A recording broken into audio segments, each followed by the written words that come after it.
Hey everybody, it's Colette Baron-Reid. This is this week's Oracle card reading and lesson, and I'm in my garage. I'm in my garage right now because that studio that we've been using up until now is no longer, and we're in the middle of building something new just for you. I am so excited. You guys want to see what we're building? A brand new film set for readings and stuff. Excited. This is our new studio. It's obviously not finished, but it's gonna be awesome. Come and take a look. Who loves insulation? I don't, but this is going to be all bookshelves. You're gonna get to see all my books. And right here, we're gonna put a couch. I'm gonna use our old one, but it's nice. So we have a little porch just outside where Mark sits, and this is actually my favorite place to sit and stare at the hummingbirds and the bees and all kinds of things, so come and see. This is where I love to come out and look at the garden and sit with a cup of coffee and a book. I don't know what it is, it's so serene right here.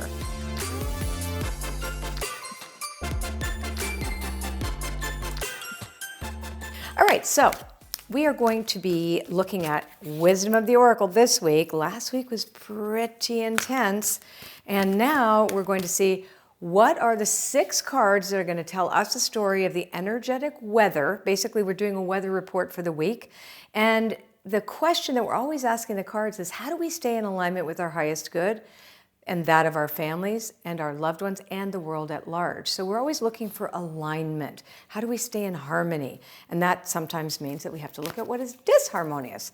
So if you're new, what I'd like you to do is choose a card from 1 to 6. If you're not new, you know you're going to pick a card. And that extra card is going to be your special focus for this week. So I'm going to run them down here. I'm going to put them face down. I haven't seen the cards yet. So this is card number 1, card number 2, card number 3, and then underneath, this is going to be card number 4, card number 5, and card number 6. Now I have no idea what they say because I haven't turned them over. So I'm going to put this in the center, and we're going to start with card number 1. Excellent. Whatever we went through last week, now we're ready. We're poised. Poised is a fantastic card to begin this week. So this is a fantastic week, especially because of the week we just had, where Goblins was the first card, which meant that we would be addressing a collective wound and potentially our individual wounds. It was a week in which we were required to do a lot of personal work that reflected what has been and is going on in the collective, right? We can't discount things that are going on in the collective when they're huge, right? But this week it says we're ready, so we feel like we've done some work now. So card number 2 is regeneration.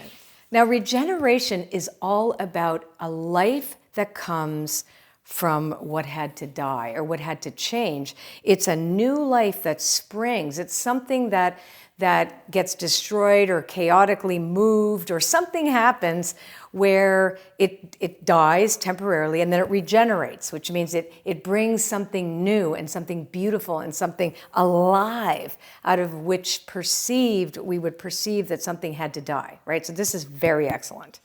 Hey, there is no puppy to break with, but if you liked this video and you want to share it with your friends, that'd be awesome. Very hopeful this week, not so like last week. And if you'd like to subscribe to my channel, well, you just press subscribe and then ding, there's a bell. And if you click on the bell, it means that we will send you an email, or actually YouTube will send you an email whenever we upload a video on our channel. And you don't usually get more than a couple, 2 or 3 a week.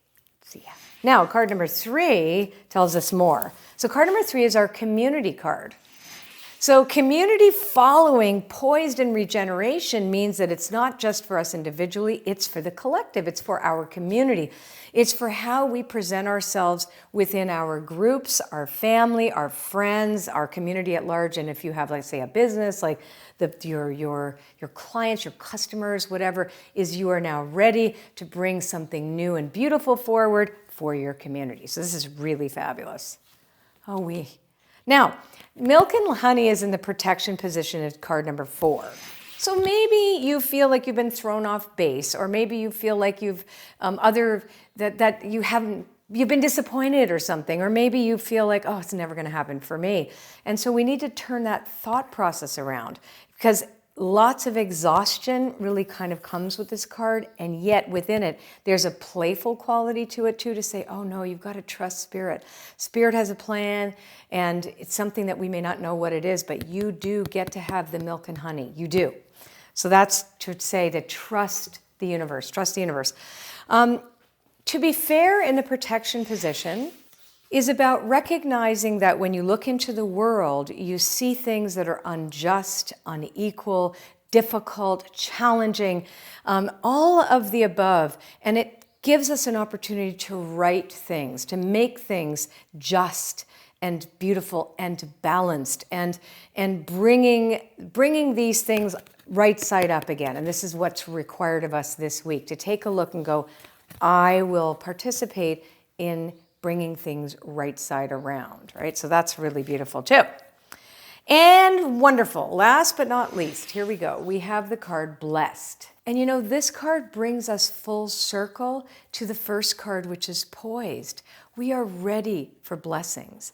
And I think about Matthew Fox, the author, and he talks about being born in original blessing, and that all human beings are born blessed. And it's our job right now to bring this into our truth, into our consciousness, into our hearts, into our actions, into our thoughts, into our beliefs, into basically everything. And this is a beautiful week for us to start this and to really believe that it's not only possible, but it's not only a worthy goal, but it will. It is the next phase of us creating reality, and it's a beautiful one. So what I love about this reading is it has so much more hope in it than it did last week, because last week it was really going deep into our shadow work. And this week it's saying like, yes, you are committed, you are willing, you are doing it. You might be hiding under the blankets, or you might be actually reading some books or watching some movies, or like educating yourself, or going to classes, or doing whatever the heck it is that you have to do to learn about what's happening through this big chaotic change. And this week now there's hope. Like, we're ready for this. We're making ourselves ready. We're committed. It's about the fact that we do this not by ourselves. We do this in community with others as well. And it shows that we can trust that milk and honey. And we can also be playful, be a little bit more playful. Having rested and recognizing that we're all seeing the same thing in the world, and that we can become the change that we're waiting for. And also that we are blessed when we do that. Everything right now that we see in front of us is a sacred mission. It is our sacred, mystical mission to get right. How awesome. Humanity got a second chance. Very cool. If you like this video, well, share it with your friends, and like my page, and like the video, and please leave a comment. We do love to read them.